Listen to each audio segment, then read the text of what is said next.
Yo yo yo yo yo yo, selamat datang di Kul Kulino. Hari ini kita akan membahas sebuah cerita yang berjudul Limitless. Buat yang belum nonton, hati-hati spoiler ya. Oke, mari kita mulai. Perkenalkan Eko Maulana, seorang penulis yang tinggal di kota New York. Selama beberapa bulan terakhir, Eko hanya hidup dari uang muka kontrak penulisan bukunya dan juga beberapa uang pinjaman dari pacarnya yaitu Lina. Nah, masalahnya Eko belum menulis satu kata pun dari bukunya.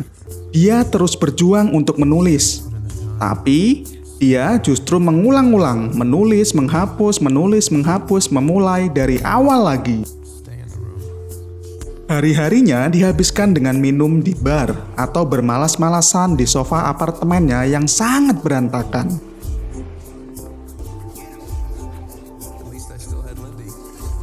Hingga pada akhirnya, si Lina, tunangannya, memutuskan untuk mengakhiri hubungan mereka. Karena Lina melihat Eko sudah tidak bisa mengubah hidupnya. Lina bilang dia tidak bisa melihat Eko untuk maju di masa depan. Dan dengan karir Lina yang terus melesat, dia tidak bisa lagi merawat Eko. Tapi Eko mencoba meyakinkan Lina bahwa dia sangat mencintainya. Dan Eko juga ingin menghabiskan hidup bersama Lina. Tetapi apa dikata, Lina tetap pergi. Saat dia pulang ke rumah, tiba-tiba ada seseorang yang memanggilnya. Itu ternyata adalah Vino. Vino adalah adik dari mantan istri Eko sebelumnya, yaitu Maya. Nah, jadi ceritanya si Eko pernah menikah sebentar dengan Maya, yaitu cinta pertamanya di masa kuliah. Eko pun mengingat Vino sebagai adiknya Maya. Seingat Eko, Vino dulu adalah penjual obat-obatan terlarang. Tapi Vino bilang masa-masa itu sudah berubah. Vino mengajak Eko minum di sebuah bar dan menanyakan bagaimana keadaannya. Vino bercerita bahwa Maya sudah menikah lagi dan punya 2 orang anak. Eko pun bercerita kalau dia sedang mencoba menulis buku, tapi kesulitan memulainya. Akhirnya, Vino yang melihat Eko kesulitan mencoba untuk menawarkan bantuan. Dia mengeluarkan sebuah pil kecil dan memberikannya kepada Eko. Tapi Eko menolak. Dia curiga kalau Vino masih berurusan dengan obat-obatan terlarang. Tapi Vino mencoba meyakinkannya. Dia bilang pil ini legal, sudah diuji coba di lab, disetujui oleh Badan Pengawas Obat. Pil ini akan dijual tahun depan, katanya. Vino memiliki akses lebih awal tentang obat-obatan karena dia bekerja di perusahaan farmasi yang memproduksinya. Pil ini disebut dengan pil NZT. Namun Eko masih ragu. Dia tahu pil semacam ini biasanya memiliki efek tidak baik. Tapi diam-diam Eko mulai tertarik ketika Vino bilang pil ini bisa membuka potensi otak hingga 100%. Nah, tiba-tiba Vino mendapat telepon penting dan bilang ingin bertemu dengan Eko lain kali. Akhirnya dia memberikan kartu namanya kepada Eko. Eko pun masih menolak pil itu. Tapi Vino bersikeras. Dia mengatakan satu pil ini harganya setara dengan $800. Wow! Setelah kata-kata tersebut, dalam perjalanan pulang, Eko pun merenungkan hidupnya. Dia merasa sudah berada di titik terendah dan berpikir jangan sampai hidupnya lebih buruk lagi. Akhirnya, dia memutuskan untuk mencoba pil NZT. Nah, di tengah perjalanan, dia bertemu dengan istri pemilik kos-kosannya yang marah-marah karena Eko telat membayar biaya sewa. Dia memaki Eko. Dia bilang Eko tidak akan pernah sukses dan sebentar lagi pasti jadi gelandangan. Tapi Eko tidak terlalu memperhatikan omelan orang tersebut. Hal itu karena efek pil NZT sudah mulai terasa. Eko mulai merasa pusing. Efek pil itu akhirnya muncul. Eko melihat tas sang istri pemilik kos dan menemukan buku tentang hukum di dalamnya. Eko berpikir mungkin wanita itu bukan hanya membencinya, tapi sebetulnya wanita itu juga memiliki masalah lainnya. Eko mencoba bertanya tentang materi kuliah hukum. Dan wanita itu terkejut karena Eko tahu dia sedang belajar hukum. Eko teringat dia pernah melihat buku itu beberapa tahun lalu di kamar asramanya saat masih kuliah. Anehnya, entah bagaimana, sekarang dia bisa mengingat semua yang pernah dia baca, lihat, dan dengar sepanjang hidupnya. Eko pun menyarankan buku lainnya yang lebih cocok untuk menyelesaikan tugas tersebut dan memberikan saran bagaimana cara menyelesaikan tugas itu. Wanita itu terkaget-kaget dan terkesan, bahkan tertarik dengan kemampuan Eko yang tiba-tiba menguasai ilmu hukum. Dia mengajak Eko masuk, membantu menyelesaikan tugasnya, dan akhirnya mereka melakukan uleo-uleo. Setelah kejadian tersebut, Eko pun bingung bagaimana tiba-tiba dia bisa memiliki semua pengetahuan ini. Setelah merenungkannya, dia menyadari bahwa sebenarnya dia selalu memiliki semua pengetahuan itu, hanya saja semuanya berantakan di dalam kepalanya. Nah, karena pil NZT itulah yang membantu otaknya mengatur dan menganalisis semua informasi yang ada, mengubahnya menjadi pemikiran yang terstruktur dan mudah diakses. Setiap dokumenter, artikel, majalah, film, atau apapun yang pernah dia baca dan lihat, sekarang bisa dia akses dengan sangat mudah. Eko pun pulang ke apartemennya yang berantakan dan mulai membersihkan semuanya. Dia mulai melanjutkan menulis ceritanya. Dan tanpa disangka, dia berhasil menyelesaikan naskah awal sepanjang 90 halaman. Pil NZT ternyata tidak hanya memberinya pengetahuan super, tetapi juga meningkatkan motivasinya.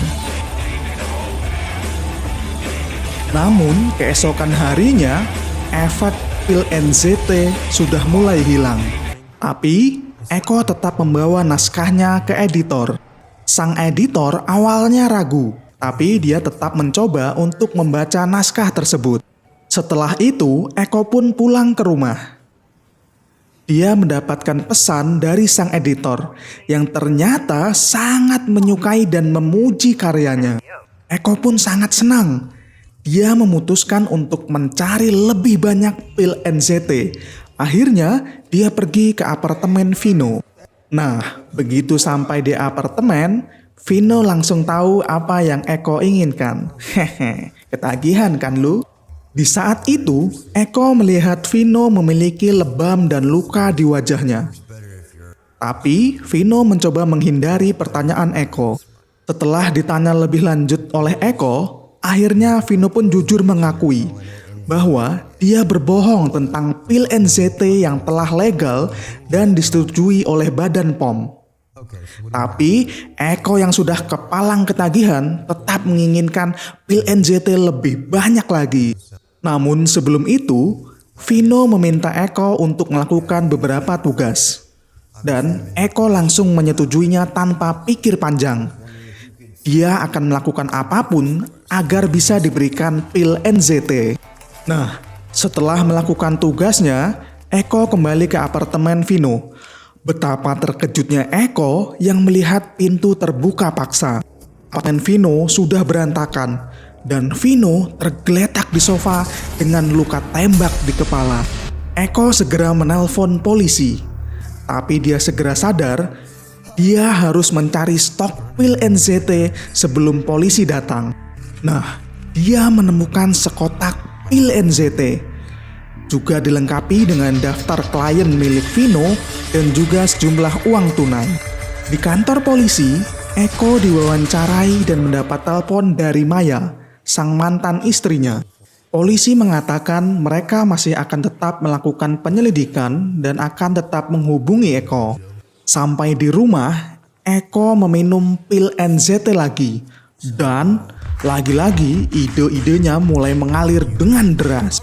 Berbekal uang yang diambil dari apartemen Vino, Eko memotong rambutnya, membeli baju baru, dan memberikan perawatan untuk dirinya. Dia mulai berolahraga, bahkan menyelesaikan bukunya hanya dalam waktu 4 hari. Eko bahkan belajar main piano hanya dalam waktu 3 hari. Dan dia juga menyadari bahwa dia bisa belajar bahasa baru hanya dengan mendengarkannya. Eko menjadi jauh lebih percaya diri, bertemu dengan orang baru dan membuat semua orang terkesan dengan kemampuannya. Dia menjadi berani, rasa malunya hilang, dan merasa bisa mencapai apapun yang dia inginkan. Dunia tiba-tiba menjadi cerah. Eko mendapat pencerahan dan tahu apa yang harus ia lakukan dalam hidupnya. Dia berpikir dia akan terjun ke dunia trading saham. Saat itu, dia bertemu dengan Kevin, seorang broker saham yang menjadi pintu masuknya ke dalam dunia saham. Eko mulai membaca buku-buku tentang trading saham dan memantau pergerakan pasar saham.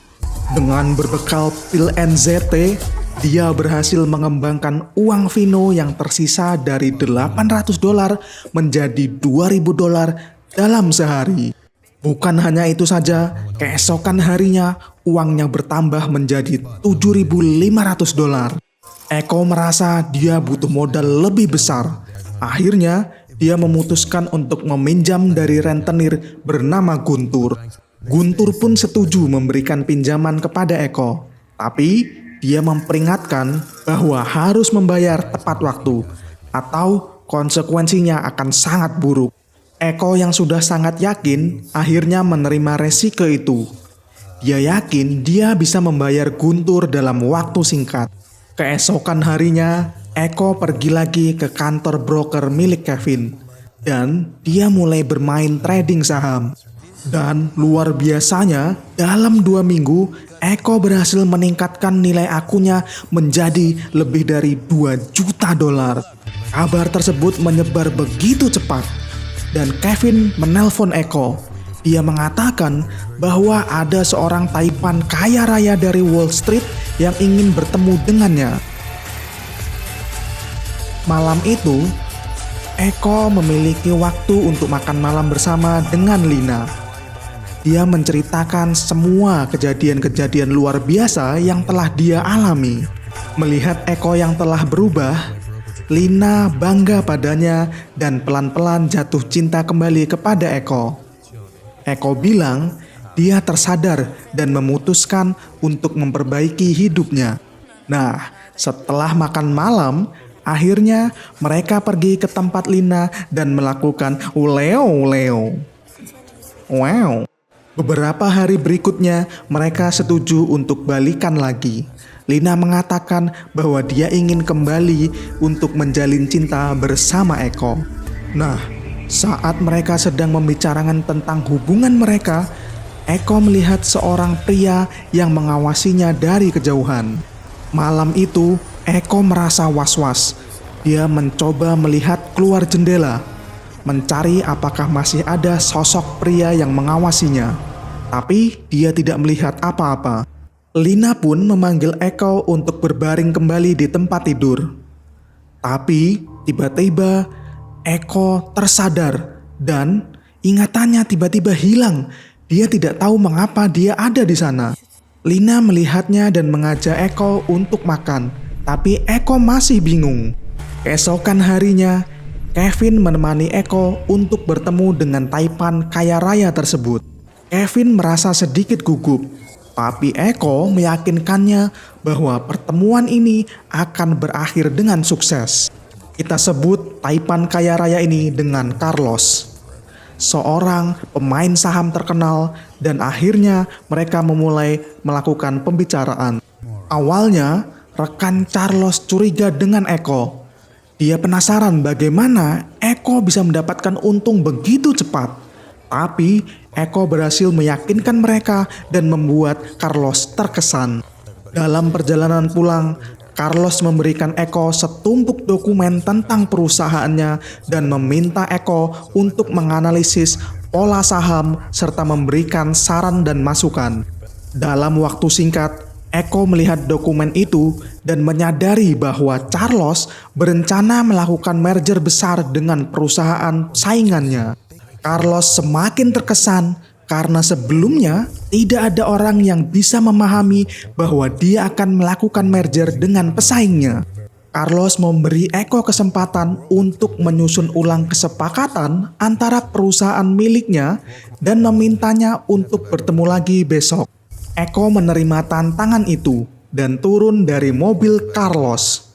Tapi dia memutuskan untuk tidak langsung pulang.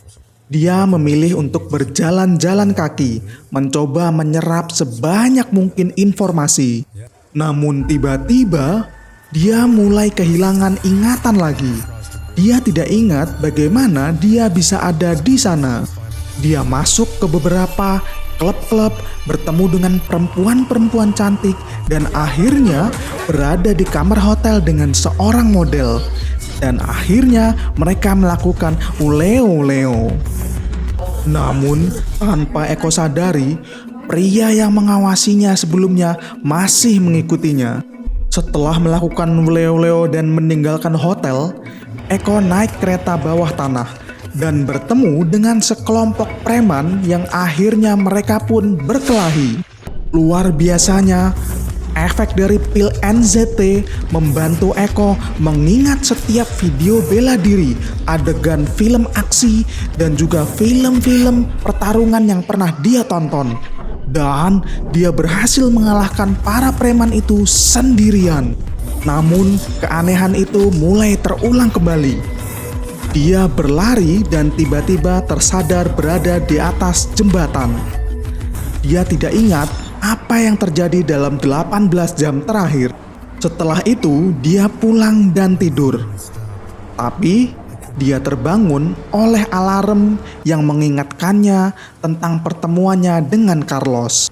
Nah, takut kehilangan ingatan lagi, Eko akhirnya memutuskan untuk tidak meminum pil NZT saat itu. Tetapi, saat melihat dokumen yang diberikan oleh Carlos, Eko tidak bisa memahami data dari dokumen tersebut. Saat itu Kevin menelpon dan Eko bilang dia ingin menunda pertemuan dengan Carlos. Tapi Kevin bilang ini adalah kesempatan satu-satunya. Eko memaksakan diri untuk datang menemui Carlos tanpa meminum pil NZT. Dan efeknya dia terlihat tidak fokus, pusing, dan bahkan kesulitan untuk berbicara. Carlos pun menyadari bahwa Eko tidak fokus.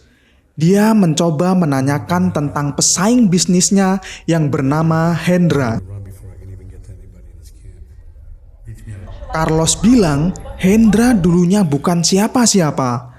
Tapi tiba-tiba bisnis trading sahamnya naik begitu cepat. Carlos bingung. Bagaimana Hendra bisa naik begitu cepat dan sekarang justru berkompetisi dengan perusahaan miliknya. Tapi saat itu Eko tidak bisa fokus pada perkataan Carlos.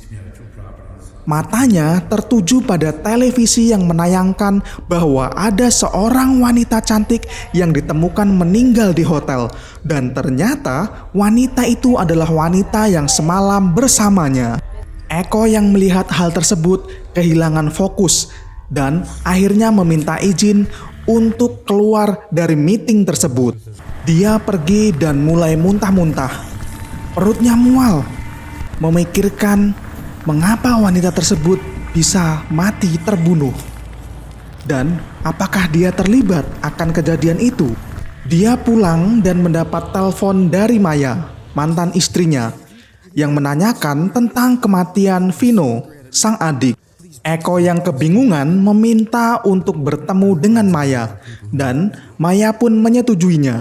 Di sebuah taman, Eko membuka kembali buku catatan Vino, mencari daftar kliennya, dan menelpon mereka satu persatu untuk mencari tahu efek pil NZT. Setiap nomor yang dia hubungi, jawabannya selalu sama. Mereka sudah meninggal.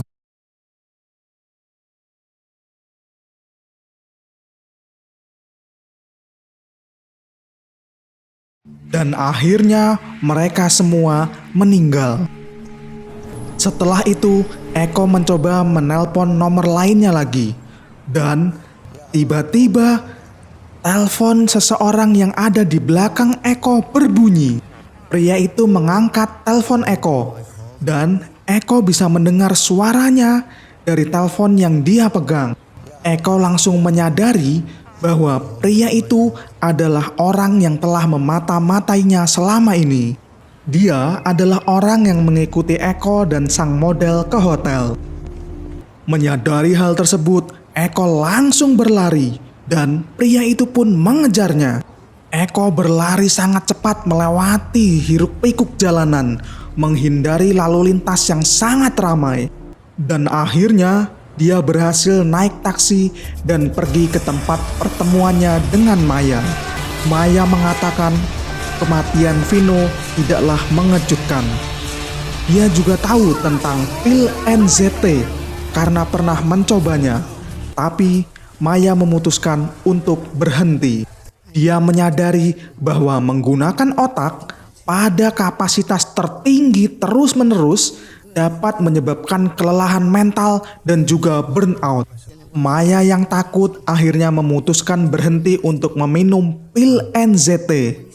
Tapi sama seperti Eko, tiba-tiba dia merasa malas, tidak fokus, dan kesulitan mempertahankan ingatannya. Dia mengatakan hal tersebut telah terjadi 2 tahun lalu, tetapi efek sampingnya masih terasa sampai saat ini. Maya menyarankan Eko untuk berhenti meminum pil NZT juga. Dia memperingatkan agar mengurangi dosis secara perlahan, karena jika berhenti tiba-tiba bisa berakibat fatal. Setelah bertemu dengan Maya, Eko pun pulang, tetapi dia bertemu dengan Guntur. Guntur pun memukuli Eko dan menagih pembayaran duitnya kembali. Mereka berdua naik ke apartemen Eko, dan tanpa sengaja Eko menjatuhkan pil NZT. Guntur mengambil pil itu, mengira itu semacam obat-obatan. Dia pun memakan pil NZT. Setelah itu, mereka pun pergi ke bank, dan Eko memberikan uang pinjamannya kepada Guntur. Guntur bilang pil itu membuatnya merasa luar biasa dan dia ingin meminta lebih banyak lagi. Setelah itu, Eko pergi ke kantor Lina dan tiba-tiba dia pingsan. Eko yang kebingungan tidak punya pilihan lain. Dia menceritakan semuanya kepada Lina. Akhirnya, Lina bisa mengerti dari mana datangnya sumber motivasi yang dimiliki Eko. Dan dia pun setuju untuk mengambilkan sisa-sisa pil yang ada di apartemen Eko. Lina pun pulang, mengambil sisa pil yang ada dan kembali akan menemui Eko. Namun, di tengah perjalanan, dia melihat pria yang mengikuti Eko. Lina berlari ke arah taman dan meminta bantuan kepada 2 orang pria. Tapi si pengejar itu menusuk kedua pria tersebut dan terus mengejar Lina. Lina pun bersembunyi di balik batu dan mencoba menelpon Eko. Eko pun menyarankan Lina untuk meminum 1 pil NZT karena itu akan memberinya kekuatan untuk mengatasi situasi tersebut. Dan Lina pun meminumnya. Begitu dahsyatnya pil tersebut. Setelah pil itu bekerja, Lina tahu apa yang harus dilakukan untuk melarikan diri dari pria itu. Lina pun berlari ke arena seluncur es, menggendong seorang anak dan memutarnya sehingga sepatu ice skating anak itu melukai wajah pria yang mengejarnya. Sang pria pun terjatuh dan Lina berhasil melarikan diri. Keesokan harinya, Lina mengungkapkan kekhawatirannya tentang pil itu. Dia bilang pil itu mengubahnya menjadi orang yang sama sekali berbeda. Eko mengatakan dia berjanji akan berhenti meminum pil NZT begitu dia memiliki cukup banyak uang. Ketika di jalan, Eko melihat Guntur mengawasinya. Eko pun mendekati Guntur dan Guntur bilang dia butuh lebih banyak lagi pil NZT. Eko pun memberikan beberapa pil untuk Guntur. Tetapi Eko menyadari Guntur pasti akan mendatanginya lagi untuk meminta lebih banyak pil.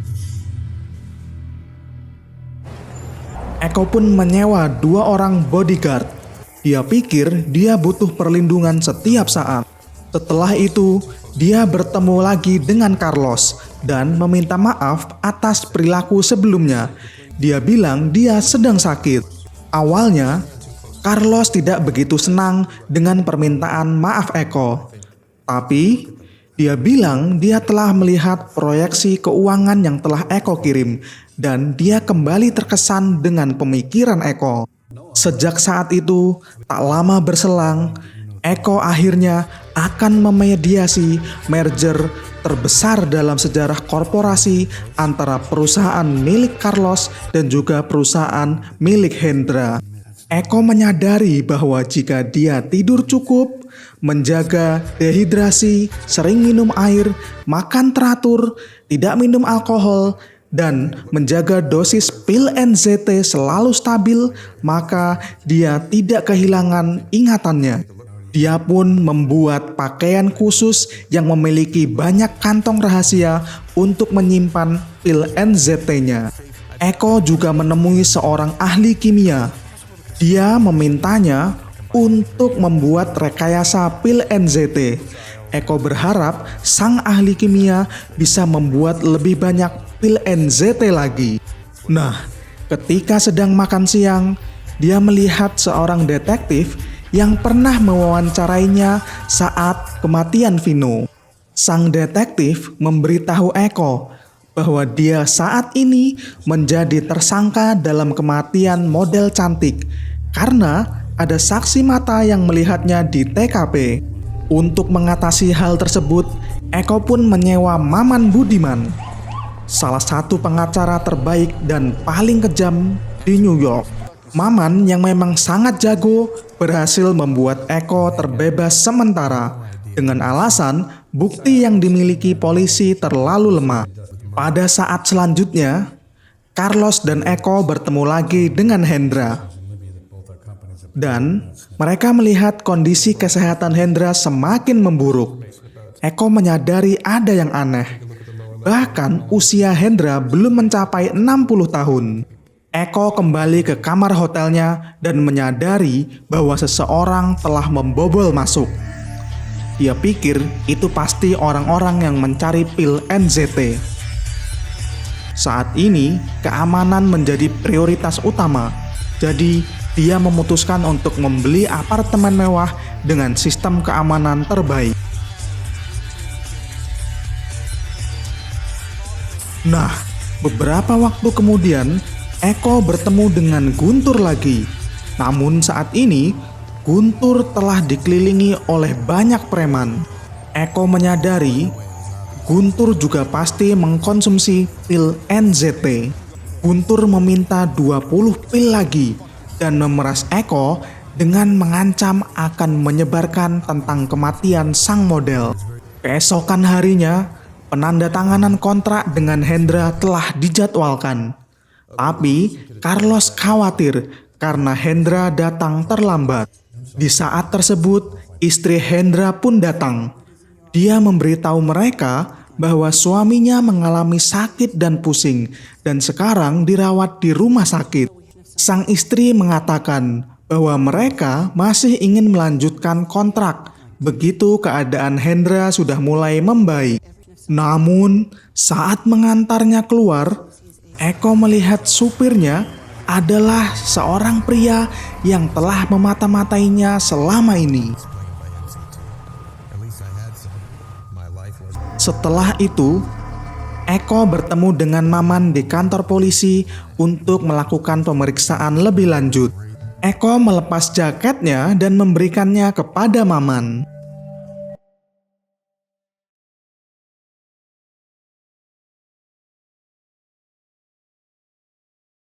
Maman juga memuji bahwa jaket Eko sangat bagus. Setelah beberapa saat, Eko kembali ke kantor Carlos dan mengetahui Hendra sekarang dalam keadaan koma. Eko pergi ke kamar mandi dan ingin meminum pil NZT. Tapi dia menyadari bahwa kantong rahasianya telah kosong. Stok pil NZT-nya telah lenyap. Saat Eko kembali ke kantor Carlos, dia menerima sebuah paket rahasia. Dan ketika dia membukanya, dia melihat bahwa tangan para pengawalnya telah terpotong di dalamnya.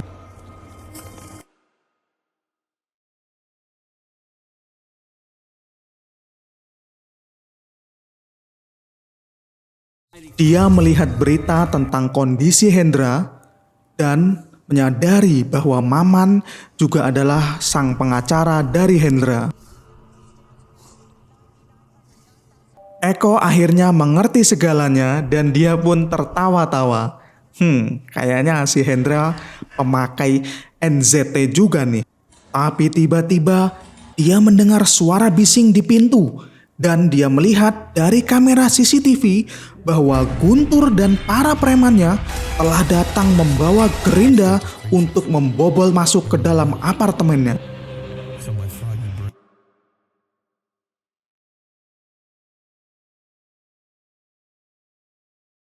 Namun kakek Eko terpeleset. Dia berusaha mengingat apakah masih ada sisa-sisa pil NZT yang masih tersembunyi. Dia mencoba mengingat-ingat dan dia pun teringat bahwa masih ada satu sisa pil di dalam kotak yang dia simpan. Dia mencari di antara tumpukan kotak dan akhirnya menemukan pil tersebut. Tapi Guntur berhasil masuk dan Eko pun tersandung sehingga menjatuhkan pil itu. Para preman Guntur menahan tubuh Eko dan Guntur pun menunjukkan cara baru menggunakan pil NZT. Tidak disangka Guntur melarutkan pil NZT dan menyuntikkannya langsung ke aliran darahnya. Guntur bilang cara ini lebih kuat dan efeknya lebih lama. Eko yang sudah terdesak mencoba melihat sekeliling dan menyadari bahwa salah satu preman tersebut bermata buta. Guntur mengeluarkan berbagai alat medis, termasuk pisau dan tang. Dia berniat untuk menyiksa Eko supaya bisa mendapatkan lebih banyak pil NZT. Para preman mulai memotong brankas-brankas yang ada di ruangan itu sambil Guntur mendekati Eko. Tapi tiba-tiba Eko menusuk Guntur dengan pisau yang dia sembunyikan. Guntur dan Eko pun berkelahi hingga akhirnya Eko berhasil menusuk Guntur hingga mengakhiri hidupnya. Eko tergeletak di lantai di samping Guntur yang berlumuran sirup merah. Dia melihat jarum suntik yang digunakan Guntur dan memutuskan untuk meminum sirup merah Guntur supaya berharap mendapatkan sisa-sisa pil NZT. Wadaw, anehnya itu berhasil dan otak Eko mulai bekerja kembali menggunakan kapasitasnya secara penuh. Eko berpura-pura berbaring di lantai, menunggu si preman satunya untuk kembali. Saat preman itu membalikkan tubuh Eko meludahkan jarum suntik langsung ke mata preman itu, membuatnya menjadi buta total. Saat preman lainnya masuk, Eko mengakalinya dengan bersembunyi dan memukul kepala preman itu dengan TV. Eko segera berlari, tapi preman lainnya mencoba mengejar dan mencekiknya. Eko berhasil melepaskan diri dan preman buta tanpa sengaja menembak teman-temannya. Preman buta itu menembak sembarangan, tetapi Eko berhasil melumpuhkannya dengan mendorongnya ke jendela menggunakan piano. Pada saat bersamaan di rumah sakit, sang Hendra meninggal. Eko tiba di rumah sakit dan duduk tepat di sebelah sopir Hendra. Eko bertanya mengapa Hendra bisa meninggal, padahal mereka sudah berhasil mendapatkan pil NZT untuknya. Sang sopir akhirnya membantu Eko untuk bertemu dengan Maman, yang sebetulnya adalah sang pengacara Hendra. Dan mereka mengetahui bahwa Maman menyimpan pil NZT itu untuk dirinya sendiri, bukan memberikannya kepada Hendra. Mereka menemukan pil-pil NZT tersebut di lemari Maman. Beberapa tahun berlalu, dan saat itu Eko sedang mencalonkan diri sebagai seorang gubernur. Eko mendapatkan telepon dari seorang pria yang berasal dari perusahaan farmasi yang sangat besar dan sedang menunggu di kantornya. Eko pun terkejut melihat bahwa pria itu adalah Carlos. Carlos mengatakan bahwa dia sudah meninggalkan trading saham dan sekarang bekerja di industri farmasi. Carlos mengungkapkan bahwa dia tahu tentang pil NZT dan perusahaan yang dia miliki adalah produsen dari obat itu. Carlos pun menawarkan pasokan pil NZT untuk Eko dengan syarat dia akan meminta imbalan bantuan nantinya. Eko menolak tawaran itu, tapi Carlos memberitahu bahwa semua laboratorium pil NZT ilegal telah ditutup dan hanya perusahaannya lah yang memproduksinya sekarang. Eko kemudian mengungkapkan bahwa dia sudah tidak mengkonsumsi pil NZT lagi. Eko mengungkapkan bahwa dia telah memodifikasi obat itu menghilangkan efek sampingnya. Dia secara perlahan mengurangi dosisnya sampai akhirnya Eko tidak kecanduan lagi. Tetapi efek dari obat itu tetap permanen padanya. Pil NZT yang telah dimodifikasi mengubah pola otak Eko dan sekarang otaknya tetap menggunakan kapasitas tertinggi sepenuhnya meski tanpa obat. Eko membuktikannya dengan memprediksi bahwa sebuah van akan menabrak mobil karena pengemudinya terganggu.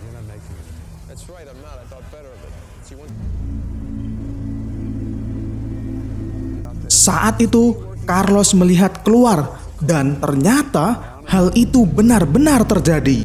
Eko kemudian meletakkan tangannya di dada Carlos.